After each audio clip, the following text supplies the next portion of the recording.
Okay, let's go.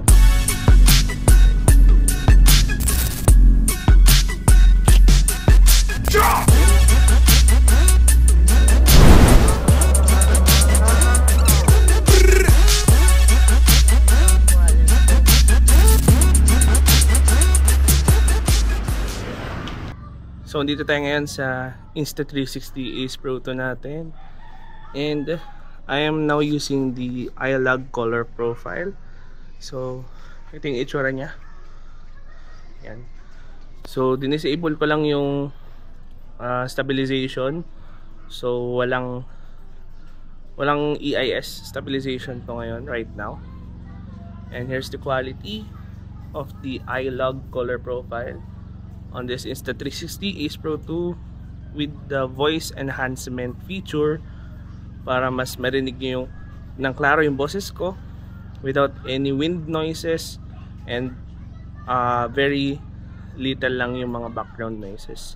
So how's the sound quality? I am not using any external microphone, so I'm only using the onboard microphone of this Insta360 Ace Pro 2. So how's the sound quality? Mic test 1 2 3. Mic test 1 2 3. So how's the sound quality? And napansin ko lang dito, kung wala siyang stabilization, hindi pa rin ganun kauga yung clips niya or yung kuha niya.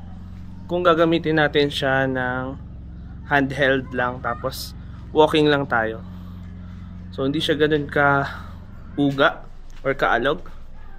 Yeah.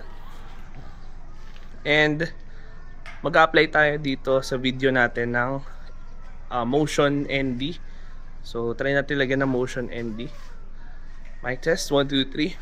So this is the quality of Insta360 Ace Pro 2 iLog color profile with the artificial Motion ND, and was edited using the Insta360 app. So how's the sound quality? How's the image quality or the video quality? How's the audio quality? Please let me know in the comments down below.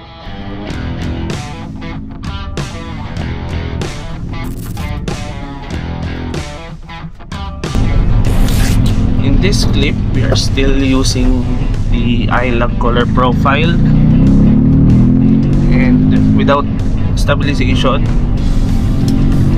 Here's the sound quality and the video quality.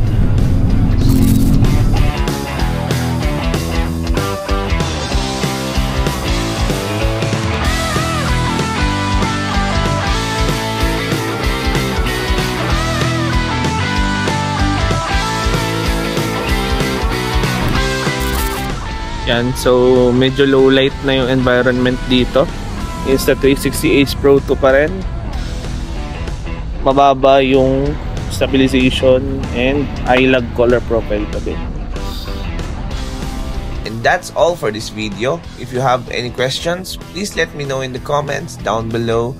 And don't forget to like, subscribe, and follow for more. God bless!